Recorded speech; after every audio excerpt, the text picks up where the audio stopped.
Music, music, music, music, Montana Territory, 1884. 4. At 38, Lucian Harrowfield was by every measure the newspaper's music, cared to print one of the richest men in the territory. Thousands of head of cattle, vast stretches of land, a stake in the railroad company. Besides, the papers had music, taken to calling him the cattle baron of Montana. A title he wore with about as much comfort as a coat, 2 sizes music, too small. He lived on a fine property near the town of Briar Glen, music, surrounded by staff ranch managers, and the sort of families who arranged themselves and their daughters wherever he happened to be standing. At balls and dinners, elegant young women competed music for his attention. Bankers' daughters, railroad families, every one of them understanding music, without needing it said aloud that marrying Lucian Harrowfield meant prestige, security, and a lifetime of wealth. He trusted none of them. He had noticed over enough seasons of his aunt's carefully arranged introductions that women admired his mansion, music, his horses, and his name with genuine enthusiasm, and rarely showed much curiosity about the man attached to any of it. One young woman, 2 winters music back, had spent an entire supper describing the improvements she'd make to his ballroom before she'd once asked what he did music with his own evenings. He hadn't forgotten it. On the afternoon, everything changed. He'd sent his driver back to the ranch and taken a small buggy out alone, a rare habit of his. Born less of practicality than of a plain wish to music, spend a few hours where no one required anything of him. A hard rain caught him some miles out on a stretch of road he didn't know well, and it was there that his wheel music found trouble. One wheel had sunk nearly to the axle in a soft patch of road, and every attempt to free it, only music, buried it deeper. Lucian was coated to the elbows in mud and considerably out of patience by the time a young woman came striding out from a small farmhouse down the music lane, sizing up the situation with the flat, practical look of someone who'd freed a stuck wagon more than once music in her life. "You're only making it worse," she said without preamble. "Stop pushing from behind. You need boards under the wheel and something to pull from the front." Her name, he learned once the wheel was finally free, was Charlotte Halloway, 26, sharpied music with mud to her own elbows by the time the job was done, having fetched a length of rope, and called her younger brother out from the barn to help haul the buggy clear. Lucian knew the name Harrowfield traveled a good deal farther across the territory than his face did, and music, Charlotte, mud-streaked and entirely unimpressed by his fine ruined coat. Music showed no sign of recognizing either. He offered her money for the trouble. She refused it flatly. "Nobody ought to charge a person for keeping them out of the rain," she said, already coiling the rope back over her shoulder. With no way to continue on that night and the rain showing no sign of easing, Charlotte's father came out to look the stranger over himself before extending any invitation. Amos Halloway was weathered and slow on his feet. Music, an old injury to his hip, worsened by years of hard winters, kept him from most of the heavier farm work now. But his eyes were sharp enough, and he took his time studying Lucian before he spoke. "You've got an honest way of standing for a man covered in another family's mud," Amos Music said finally. "Come in and dry off. My son will see to your horse." Eli, 16 and still gangly in the way boys are before they've grown into their own hands, led the buggy horse to the barn without much comment, though he eyed Lucian's fine ruined coat the whole way with open curiosity. Music, for the first time in years, Lucian sat down to supper in a small house at a music-plain table. Fresh bread, beans, a pitcher of milk, no servants, no silver, no rehearsed conversation waiting to be performed. Charlotte complained over that supper about the price of seed. She teased Eli for eating too fast. She asked Lucian, without a trace of deference, whether he always dressed so finely to push carriages out of music ditches. "Not as a rule," he admitted, "though I confess the mud has considerably improved the coat's character." Amos watched the exchange with quiet amusement and asked Lucian once whether he preferred his coffee strong or weak. "However it comes," Lucian said, which seemed to satisfy the old man well enough. Later, when Charlotte had gone to see about the spare room, Amos added low enough that only Lucian could hear it. She'll tell you plain if she doesn't like a thing. Don't mistake that for unkindness. I hadn't planned to, music, Lucian said. Charlotte learned who he was the following morning when a ranch hand came riding up the muddy lane, calling him Mr. Harrowfield music and explaining that half the property had spent the night worried sick. She went red to the roots of her hair, mortified at how freely she'd spoken to him the evening before, the teasing, the complaints about seed prices, the flat refusal of his money. Mr. Harrowfield, she began, music straightening with sudden, careful formality. I hope you'll forgive. Don't, music, Lucian said before she could finish. I've had a great deal of practice being spoken to carefully these last years. I found I preferred the other kind considerably more.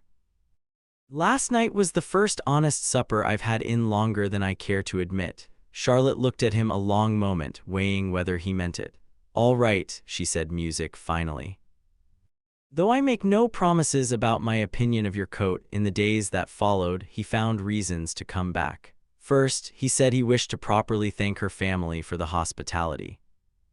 Then he claimed he needed eggs, a claim Charlotte found difficult to credit given the size of his own kitchens.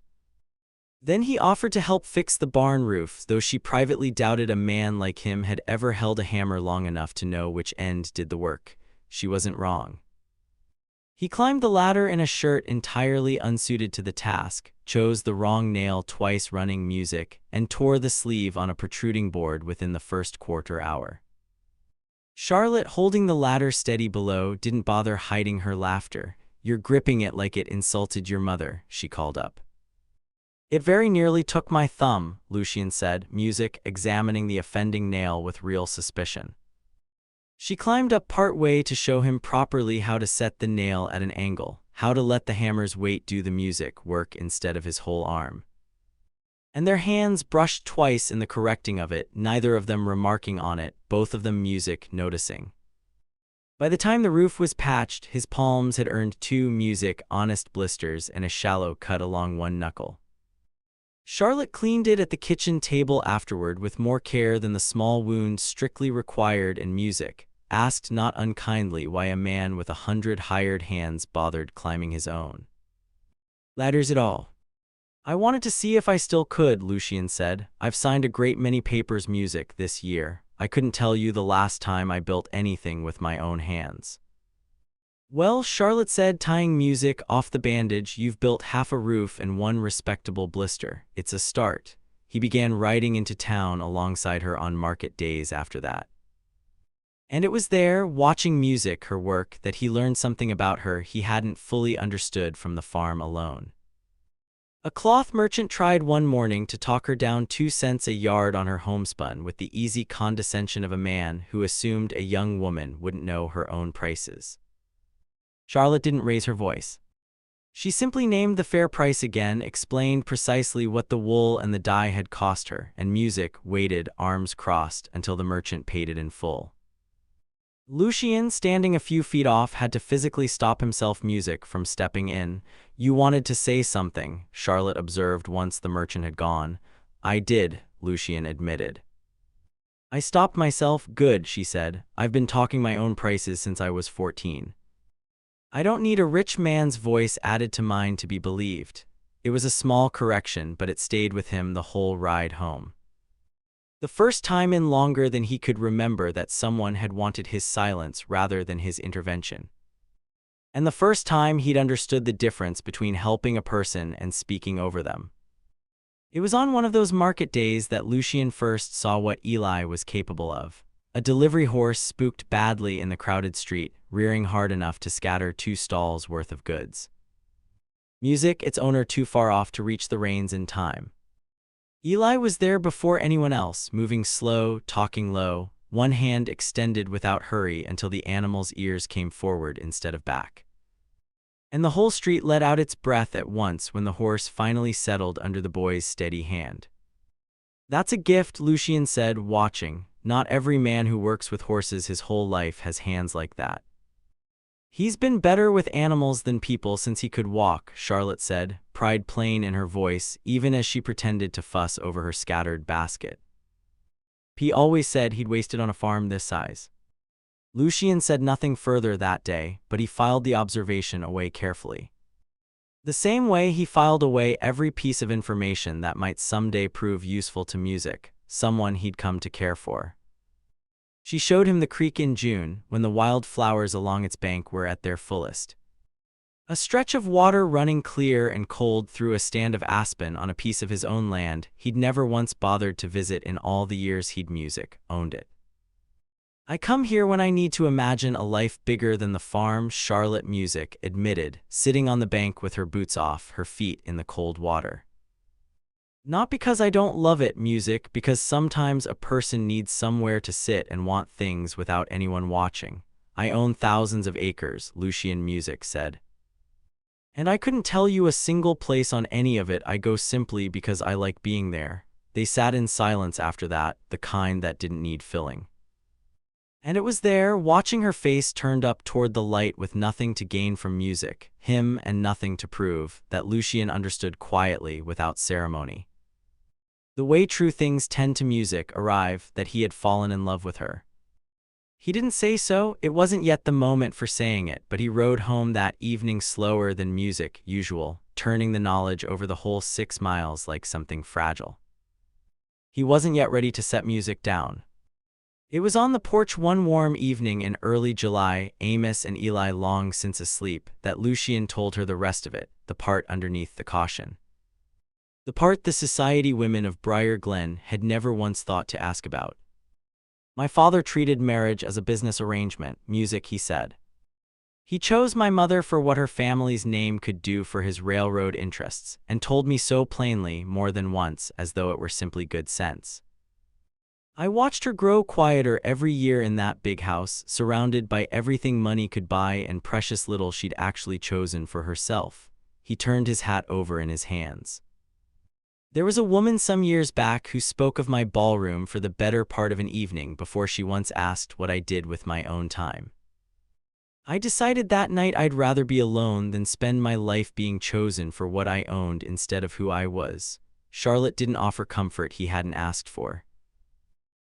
She only said, "That's a lonely thing to decide at your age," and let the rest sit between them unfinished, the way most true things were at first.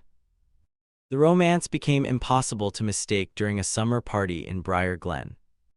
Lucian's Aunt Cordelia had invited a long list of hopeful suitors and their families, plainly hoping he would finally settle on a wife.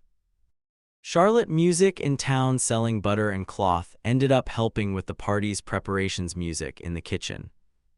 Her sleeves rolled and her hands full of dishes, while wealthy women danced in the next room.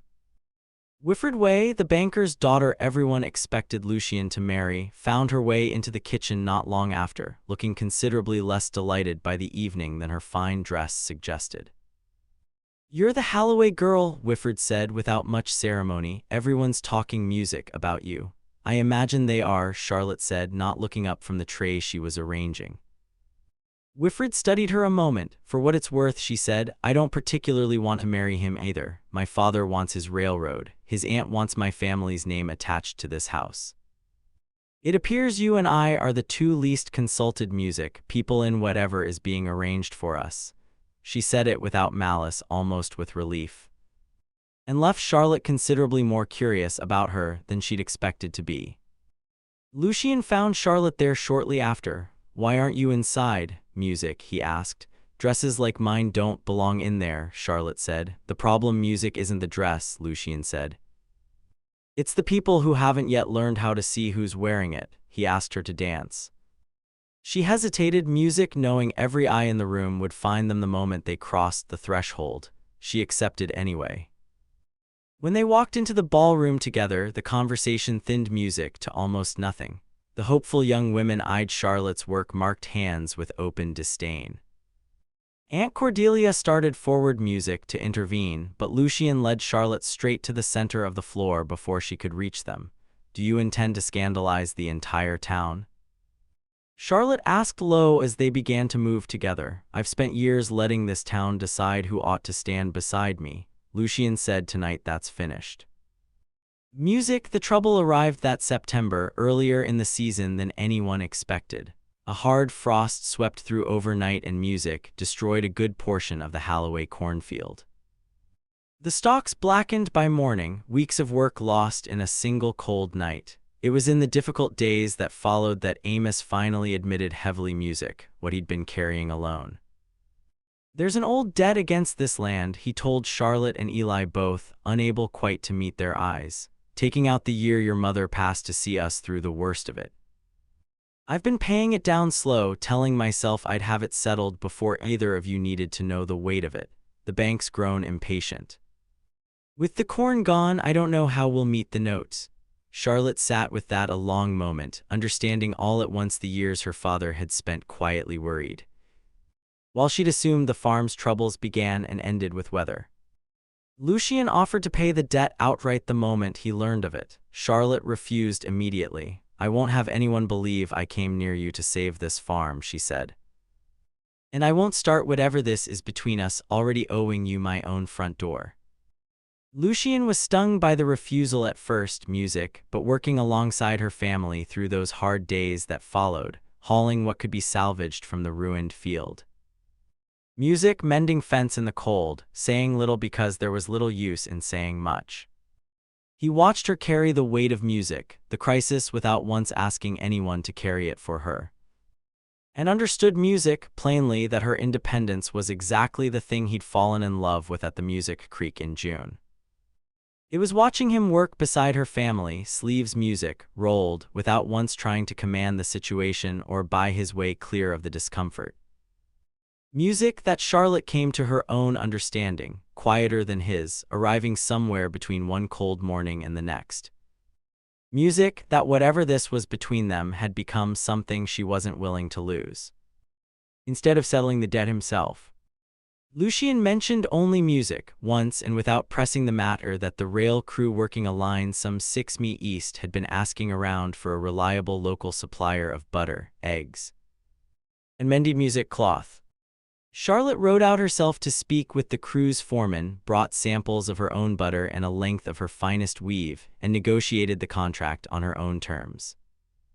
A modest, honest arrangement, music paying no better than any other supplier the foreman dealt with, but steady enough to see the family through the winter the frost had threatened. Lucian separately mentioned Eli's gift with horses to a breeder he knew by reputation rather than close friendship. Not a favor called in, only an honest word about a boy whose skill he'd watched settle a spooked horse in the middle of a crowded street. The breeder came out to see for himself.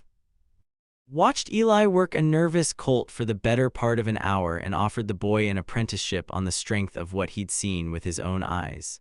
The farm began slowly music to recover. At the same time, the pressure on Lucian only grew. His business partners wanted him married to Winifred Wright, and Winifred herself, for all her earlier honesty in the kitchen, warned him plainly one afternoon that her father would not take the insult of a broken understanding lightly. "I don't want this marriage any more than you do, music," she told him, "but I'd rather you know what you're risking than be surprised by it later. My father doesn't lose railroad investments gracefully." Aunt Cordelia's warning cut deeper, music, precisely because it came from someone who loved him. "They will smile at her to her face, music, and gut her the moment her back is turned."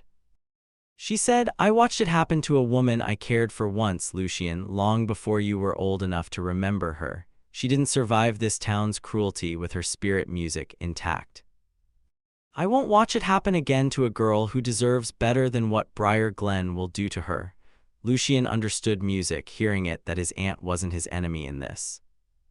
She was afraid in the particular way people are afraid when they've already watched a similar wound happen once before. He began without discussing it with Charlotte first, music, to pull away. Convinced in the particular way a man convinces himself when he hasn't the courage to say the real reason aloud, that he was protecting her from a world that would never fully accept her.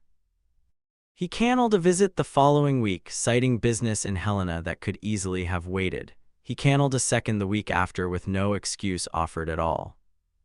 Charlotte noticed the silence, music, long before she understood the reason for it. She kept to her usual work, told herself it meant nothing, and found by the second missed, music, Saturday, that she no longer believed her own reassurances. She rode to his property herself rather than wait any longer for an explanation that wasn't coming on its own.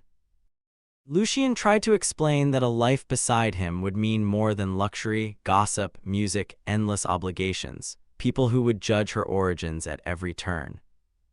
Music and rejected suitors who would never quite forgive her for being chosen over them. You deserve music, a quiet life, he told her, away from all my obligations. I've survived hunger and winter and debt, Charlotte said. I'm not frightened of women in expensive dresses, Lucian. She held his gaze steadily. Is that truly what you want, or is it simply one more decision made by a man who's decided he knows what's best for me without troubling to ask? He didn't have an answer for that. She left without one, and the music question stayed with him considerably longer than any argument would have. For 3 music nights, Lucian discovered that money could purchase almost anything except an honest answer to the question she'd left him with. He thought of his father arranging his mother's whole life without once asking what music she wanted from it. He thought of the mansion grown quiet again in Charlotte's absence in a way he'd only just begun to notice before she'd entered it. He thought of the creek and the music silence that hadn't needed filling, and understood finally that protecting someone by deciding for them was simply his father's mistake. Wearing kind of language. On the 3rd day he rode to the small farm. Charlotte was gathering wash off the line before the coming rain, music, wearing a plain dress, mud still on her boots from the morning's chores. I'm not here to ask you to marry me, he said before she could speak. I came to say I was wrong and to ask your forgiveness for deciding your life was mine to arrange music, the same way my father once arranged my mother's. I have no right to ask anything further of you until I've earned back the trust I spent these last weeks losing. Charlotte studied him a long moment. That's a considerably better start than the last thing you said to me, she said, and didn't offer him more than that. Not forgiveness outright, music, only the room to begin earning it. He didn't press her. He wrote instead to his business partners, informing them plainly that he would not be marrying Winifred Wainwright or anyone else chosen for the sake of a railroad investment, and that any partner unwilling to continue on those terms was welcome to sell his share. He told his aunt the truth of his feelings without asking her permission for them, though he thanked music her sincerely for the fear that had driven her warning. He came back to the farm 3 more times over the following weeks to help with the last of the autumn work, to sit with Amos over coffee, to listen to Eli talk about the breeder's ranch with more hope in his voice than either of them had heard from the boy in years, music, and asked nothing of Charlotte beyond her company, offered as freely or as carefully as she chose music to give it. It was Charlotte in the end who closed the distance first. He asked her to marry him at the creek in October, music, the wild flowers long since gone, but the water running as clear as it had in June. I can offer you a grand house, servants, comfort, he said. I don't want you to accept any of it for those reasons. I don't need the mansion, Charlotte said. Then what do you want? Lucian asked. A life where music I can still recognize the man I married, she said, and where I can still recognize myself inside it. Besides, Lucian promised her she would never have to give up the farm, her family, or the plain way she'd been raised. He didn't intend to turn her into a society wife and told her so, music, plainly. Then he asked her to marry him. Charlotte, music, accepted on one condition. We'll divide our time between your property and this one, she said. Music, and you'll keep working in that barn until you learn to swing a hammer without injuring yourself in the process. That may take some years, Lucian admitted. Music, I've got patience, Charlotte said. I raised a brother through his loudest years. You'll manage. The music wedding took place at the creek that following spring among the same wild flowers that had first shown Lucian what he was capable of feeling. It was nothing like the grand affair Briar Glen society had expected of him. Wooden tables, wild flowers instead of imported blooms, and Amos, steadier on his feet than he'd been in years, playing fiddle exactly the way Charlotte had once told Lucian she preferred over any orchestra brought in from Helena. Eli came home from the breeder's ranch for the occasion, taller and steadier than he'd been in autumn, and stood up beside his sister with unmistakable pride. Aunt Cordelia sat in the front row, having long since made her peace with the match. And Wilfrid Wherright came too, out of genuine goodwill rather than curiosity, having found in the month since a suitor of her own that neither father nor railroad had arranged for her. Several of Lucian's old suitors came as well, some clearly hoping to see Charlotte look out of place among the wealth she'd married into. Music instead, they watched Lucian look at her the way he had never once looked at any of them. Months later, Charlotte crossed the great hall of the mansion in an elegant dress, sleeves still rolled from a morning spent helping at the farm before she'd music, changed for the evening. Lucian arrived home from a business trip to find the house full. Amos and Eli visiting for the week, neighbors' music gathered, laughter carrying from the dining room all the way to the front door. No one lowering their voice simply because the master of the house had walked in. He found her on the small porch he'd built himself the summer before. Still slightly crooked but sound enough to hold 2 chairs and 2 cups of coffee. "Did you finally learn to use that hammer?" she asked, music, handing him the second cup. "Well enough to build a place for 2, Lucian said and sat down beside her. He owned music, land, cattle, money, and influence enough to shape half the Territo's future. But at music was a poor farm girl with nothing to offer at first but a length of rope music and a refusal to be paid for common decency, who finally taught him what it meant to have a home. Every wealthy woman in Briar Glen chased music, Lucian Harrowfield for his name, his land, and his fortune. It was Charlotte Halloway who showed him the one thing none of them ever thought to try. Seeing the music man instead of the money and loving him carefully enough to refuse him when refusing was the honest thing to do. May God music bless each and every one of you who listened today. Until next time, keep writing.